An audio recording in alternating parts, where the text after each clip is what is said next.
11 février 2021, 10h46, Austin, Texas. Il pleut ce jour-là.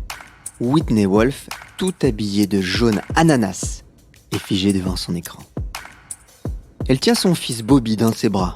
Debout, rigide devant son pupitre blanc, elle fixe l'écran face à elle et le bouton qu'elle doit presser dans quelques instants. Au moment où elle va appuyer, son fils de 18 mois commence à jouer avec ses cheveux. Elle essaie de le calmer, mais il n'en fait qu'à sa tête. Finalement, elle maintient d'une main Bobby et de l'autre appuie sur le bouton de l'ordinateur qui marque l'introduction en bourse de Bumble. C'est le signal. Des confettis et des ballons jaunes tombent en pluie du plafond. Bobby s'arrête stupéfait et regarde émerveillé cette avalanche jaune. Les gens applaudissent dans la salle.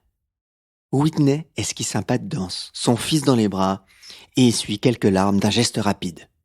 Ça y est, Bumble, son projet d'une vie, est enfin coté au Nasdaq.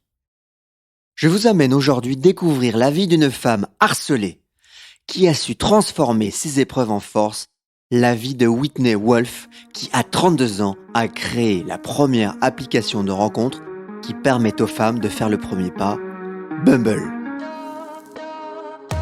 Bienvenue sur L'Apprenti. L'Apprenti, c'est quoi ? C'est le podcast où je vous raconte des histoires d'entrepreneurs et d'entreprises qui nous inspirent, qui vous inspirent. Ces histoires, c'est moi qui vous les raconte, simplement, sans phare, avec tous les détails. Rien ne vous échappera. Je m'appelle Laurent Broin, je suis moi-même entrepreneur, j'ai créé et revendu ma boîte en 10 ans. Et c'est toute une histoire.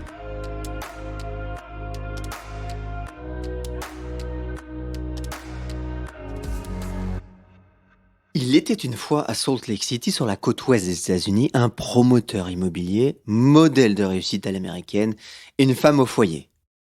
L'homme et la femme étaient le parent d'une petite fille, Whitney, née en 1989. Une famille d'ailleurs sans histoire, et c'est peut-être pour ça d'ailleurs que Whitney en voulait une. En tout cas, à cette époque, elle est obsédée par Walt Disney et ses personnages. D'ailleurs, pas tant par les princesses, mais surtout par le monde féerique de Disney. En 2000, Whitney a 11 ans et la famille Wolfe prend alors un congé sabbatique d'1 an à Paris. Cette expérience lui ouvre un nouvel univers qui la marquera à jamais. Elle y découvre notamment des enfants des 4 coins du monde dans une école internationale. D'ailleurs, même si la famille Wolfe n'est pas mormone, les valeurs conservatrices de la religion imprègnent par contre leur communauté. Les femmes sont regardées si différemment ici, dit une amie d'enfance des Wolfe. L'homme est celui qui protège et à qui on obéit. Arrivée au lycée quelques années plus tard, c'est le désenchantement. Elle vit sa plus terrible épreuve de jeune femme. Son petit ami de l'époque s'avère être un pervers qui la martyrise, qui l'humilie. Il va même un jour jusqu'à la menacer avec un revolver. Désarmée face à cette violence incompréhensible pour elle, elle déclare même « J'ai été victime d'une grave violence psychologique de la part de mon petit ami du lycée pendant mes années de formation et cela m'a réduit à néant. » Elle finit d'ailleurs par quitter l'Utah pour fuir cette relation et intègre l'université méthodiste du Sud à Dallas, Texas. Sur place, elle rejoint alors une sororité, l'équivalent masculin des fraternités dans son université. Elle y est largement aidée d'ailleurs par sa nature extravertie et sociable. On s'y réunit dans ces sororités toutes les semaines. On organise des événements, on fait des t-shirts. À la différence des associations de nos écoles de commerce, les fraternités sont une institution incontournable chez les étudiants américains. Elles font même partie intégrante de leur vie et de leur intégration sur le campus. Dès l'université, d'ailleurs, Whitney se révèle entreprenante et lance sa première entreprise, une société de vente de tote bags en bambou. Elle obtient d'ailleurs un succès de prestige quand des célébrités les portent aux Emmy Awards. Ça ira pas plus loin a priori. Diplômée en 2010, après avoir fait quelques mois de bénévolat à l'étranger, elle regagne Los Angeles et commence alors à travailler dans un incubateur de start-up, Hatch Labs. Elle vit d'ailleurs sa première expérience de start-up avec Cardify, une application qui digitalise les cartes de fidélité du commerce. Cette application d'ailleurs utilise une façon de sélectionner les articles avec un mécanisme de balayage, le swipe, totalement innovant à l'époque. Le projet est finalement abandonné pour un autre, une start-up de rencontres en ligne. Elle y rejoint alors 3 ex-salariés de Cardify, Sean Rad, Jonathan Badin et son petit ami, Justin Matin. Ils appliquent alors à la rencontre, ce qui est très malin, ce qu'ils ont appris chez Cardify, le swipe, la possibilité en balayant à droite ou à gauche d'accepter ou de refuser un contact. Surtout, ils font de l'application une application mobile native avec une inscription en 30 secondes. D'ailleurs, c'est un peu, maintenant que j'y pense, c'est un peu le même modèle que pour Instagram. Whitney, dans ce trio de fondateurs, dans ce quadruo, on pourrait dire plutôt de fondateurs, elle est chargée du marketing. Et elle pose les fondements de la marque. C'est elle d'ailleurs qui trouve le nom Tinder, en anglais l'allume-feu. Et c'est aussi elle qui imagine le célèbre logo en forme de flamme. Elle s'inspire notamment des petits morceaux de bois dont son père se servait pour allumer le feu dans la cheminée de leur maison de campagne du Montana. Et surtout, elle va chasser les utilisateurs pour Tinder directement sur les campus universitaires, les étudiants étant leur première cible. Elle fait le tour des campus avec pizza, prospectus, ballons, soirées. Elle applique les mêmes principes que ce qu'elle a appris dans les sororités. Elle va jusqu'à installer l'appli directement sur le téléphone des étudiants qu'elle rencontre. Fête, présence, alcool. Au bout de quelques semaines, tous les étudiants des campus qu'elle a visités utilisent Tinder. Paradoxalement, alors qu'elle aide des milliers d'étudiants à se rencontrer, sa relation amoureuse avec Justin Matin se détériore. Justin commence à montrer des signes de jalousie et d'agressivité. Whitney se retrouve à nouveau perdue. Elle a l'impression de revivre sa relation du lycée. Mais elle n'est pas au bout de ses peines. Vous allez voir, ce sera bien pire.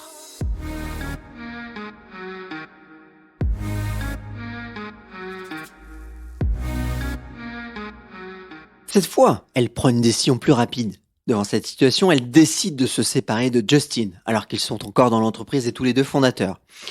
Les conséquences sont immédiates pour elle. Justin et plusieurs de ses camarades insultent Whitney en pleine réunion. « Ferme-la !»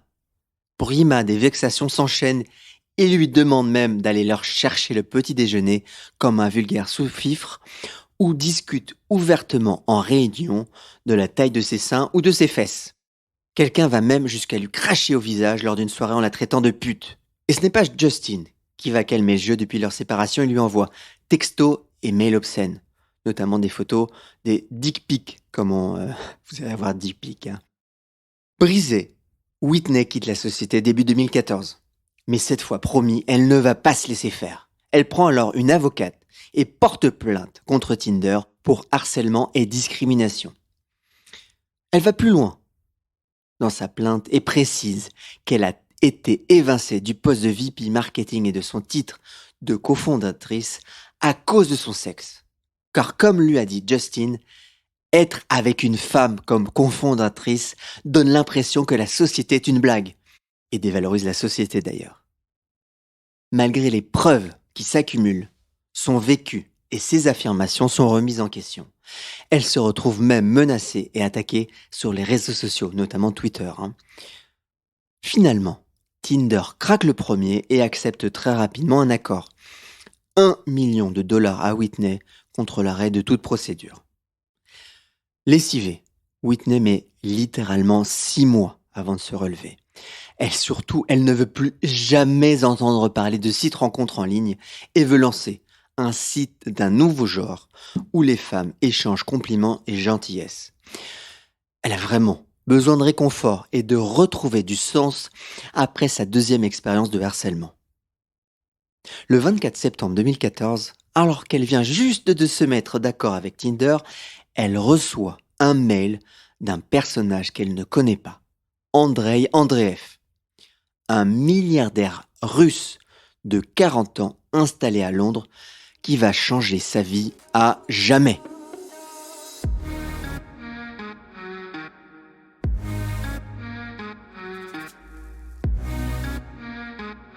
Ce 24 septembre 2014, Whitney se remet à peine de son expérience chez Tinder qu'elle reçoit un mail étrange. Un milliardaire russe, Andrei Andreev, veut lui parler d'un projet de site de rencontre. Lors de leur premier échange téléphonique, Andrei lui dit qu'il veut créer une application de rencontre bienveillante. Whitney lui répond qu'elle le fera uniquement si les femmes peuvent garder le contrôle. Andrei accepte ses conditions et finit par la convaincre. Il s'ensuit une quinzaine d'allers-retours entre Austin et Londres. Mais qui est vraiment Andrei Andreev ?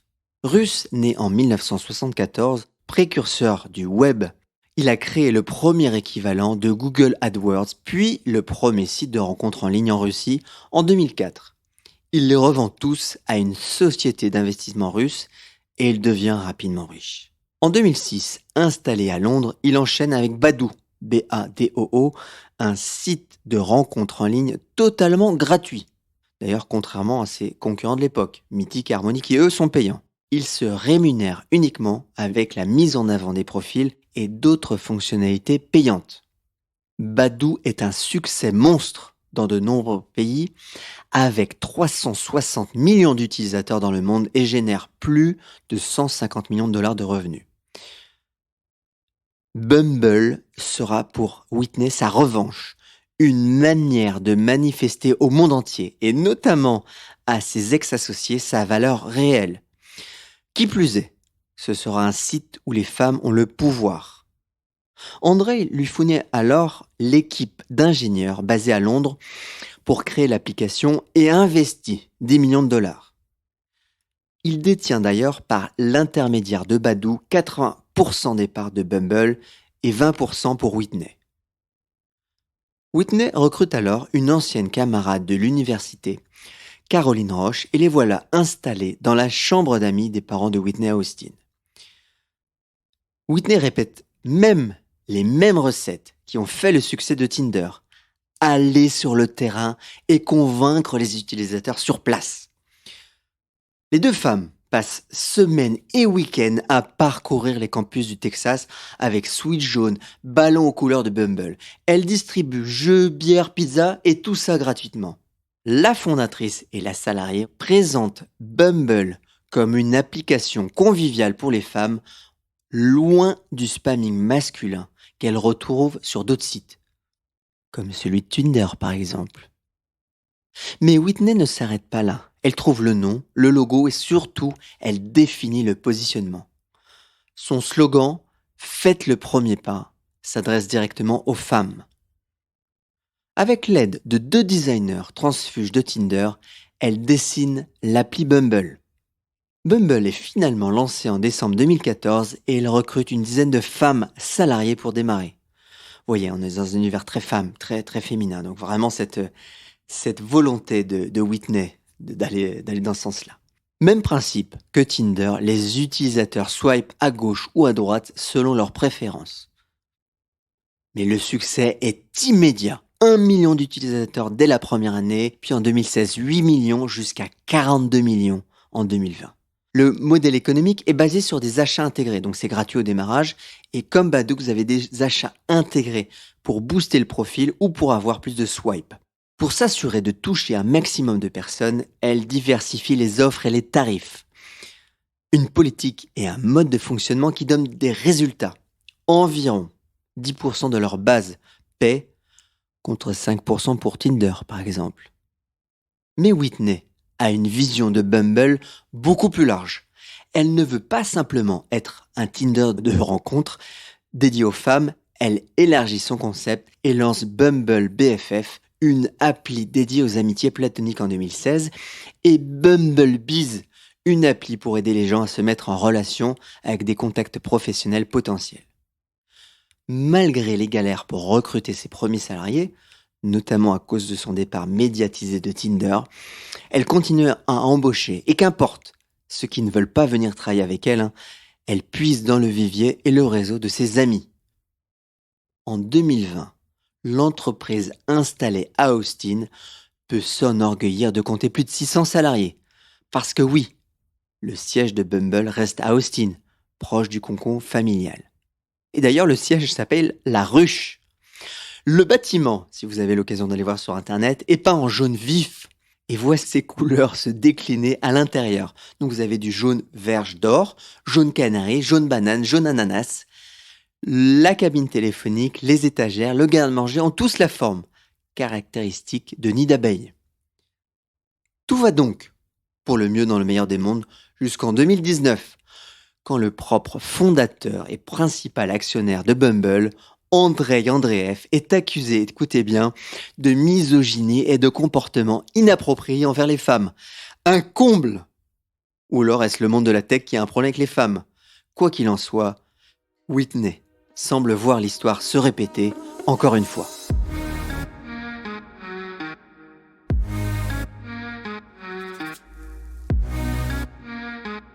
8 juillet 2019. Forbes. Titre: Enquête exclusive, sexe, drogue, misogynie et débauche au siège du propriétaire de Bumble. Si ce n'est pas directement Bumble qui est visé, mais directement Badoo, le scandale est retentissant. Sur 3 pages d'une enquête journalistique fouillée, 13 anciens salariés de Badoo décrivent une entreprise de 600 personnes qui semble clairement toxique, en particulier pour les femmes.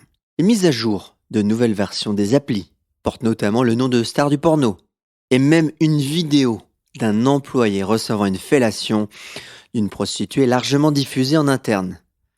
Les soirées chez Badoo mélangent allègrement coq et prostituée. Andrei Andreev, lui, apparaît comme un leader excentrique et manipulateur. Pourtant, Whitney, qui a passé la période de création de Bumble à Londres avec Andreev, explique qu'elle n'a jamais été témoin d'un comportement toxique au siège de Badoo. Elle soutient fermement Andreev. Il est devenu ma famille et l'un de mes meilleurs amis, dit-elle. Pourtant, devant le scandale de ces révélations qui entachent Bumble, la pression se révèle insupportable. Les agissements en interne chez Badoo sont en totale contradiction avec les valeurs de Bumble prônées par Whitney.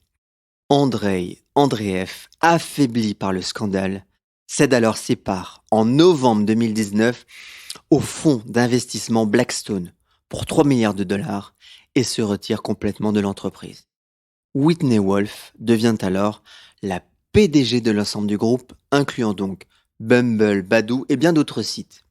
Whitney est désormais seule pour défendre tout ce pourquoi elle s'est battue, redonner de la puissance aux femmes. Son histoire personnelle est tellement imbriquée avec sa cause entre harcèlement et discrimination, notamment dans le monde de l'IT. Elle se fait le porte-étendard des mouvements de femmes et est même vue comme une féministe. D'ailleurs, les conséquences ne se font pas attendre. Notamment en juin 2018, elle reçoit des menaces d'un site néo-nazi qui publie, écoutez bien, son mail et son téléphone. Des menaces qui la contraignent à embaucher un garde du corps. Pour aligner sa vision des femmes, elle est pourtant réaliste. Est-ce que je pense que si une femme fait le premier pas sur Bumble, nous allons résoudre tous les problèmes des femmes dans le monde? Non. Est-ce que je pense que c'est un bon premier pas pour recalibrer un système séculaire qui nous met tous en situation d'échec, hommes et femmes? Oui. Et oui, parce qu'Internet a le méga pouvoir de modifier les comportements si vous l'utilisez pour le bien. Elle met en place, d'ailleurs, une politique de contrôle avec des garde-fous comportementaux et la modération du contenu sur Bumble. Nous aurions bloqué Donald Trump il y a des années s'il avait utilisé notre produit, dit-elle. La dernière initiative d'ailleurs de Whitney sur Bumble vise à lutter contre le body shaming, en interdisant les commentaires non sollicités et désobligeants sur l'apparence, la forme, la taille ou la santé d'une personne. Tout sourit donc, après ce coup dur de juillet 2019, pour Whitney Wolf, devenue en 2017 Whitney Wolf Heard, s'étant mariée avec Michael Heard, magnat texan du pétrole. Et l'accomplissement de sa vie arrive donc le 11 février 2021 avec son fils dans les bras.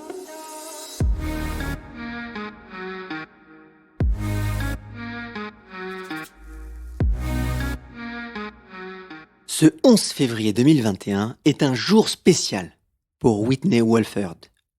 La ruche, le siège de Bumble, est sous tension. Il est 10h30. Whitney s'installe au pupitre blanc, prêté pour l'occasion par le Nasdaq et d'où elle doit lancer l'entrée en bourse. En direct de la grande salle d'entrée du siège de Bumble, elle commence alors son discours retransmis par la chaîne du Nasdaq. L'importance pour une femme de faire le premier pas n'est pas exclusive au monde des rencontres. C'est un changement puissant, donnant aux femmes confiance et contrôle. Émue, elle a à peine fini son discours que son mari, Michael, lui tend dans les bras son fils de 18 mois, Bobby.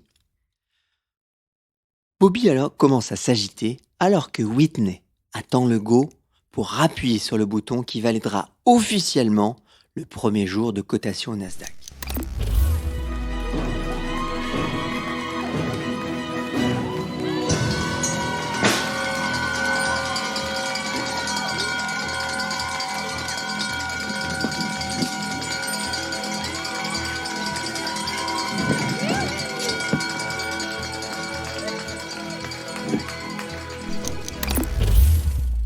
L'équipe est alignée autour d'elle, une partie en distanciel via la vidéo et l'autre dans le hall d'entrée, son cercle rapproché. Bobby commence alors à lui gratter le visage. Le sourire de Whitney se fige. Elle appuie alors sur le bouton du pupitre. Ballons et confettis jaunes jaillissent du plafond. Bobby s'arrête, émerveillé devant le spectacle. C'est un peu comme un film de Disney, quoi, hein. Whitney verse quelques larmes, puis danse, soulagée, avec son fils dans les bras. Après ce moment poignant, elle échange quelques mots avec les salariés présents et se retire avec son mari et son fils. Épuisée par les émotions, elle ne ressent pas de sentiment de victoire. Une fois hors des regards, son premier réflexe est de changer de vêtements. « Mes pantalons sont très serrés », dit-elle. Plus tard, elle avoue même souffrir d'un certain syndrome de l'imposteur. Un jour comme aujourd'hui, alors que tout le monde fait la fête, je regarde toujours par-dessus mon épaule en me disant que nous devons faire plus. Elle n'oublie pas d'où elle vient et surtout ce qu'elle a traversé. Elle a pris sa revanche sur ceux qui l'ont humiliée, harcelée, brimée. Elle reste lucide et consciente aussi de la toxicité du monde professionnel pour les femmes. Avec son rôle de modèle, elle veut montrer aux femmes qu'elles peuvent, elles aussi, créer et entreprendre malgré l'adversité. Aujourd'hui, Whitney Wolfe Herd ouvre un nouveau chapitre de son histoire. Et pas seulement celle de Bumble, celle aussi d'une histoire beaucoup plus personnelle. Et ça, c'est une autre histoire. Merci. Merci d'avoir écouté l'apprenti et je vous le redis, car ce podcast, ce sont des heures de travail et votre écoute est très précieuse pour moi. Je ne pourrais continuer ce travail de fond sans votre aide. Si vous pouvez laisser un commentaire ou même 5 étoiles, je vous en serai très reconnaissant.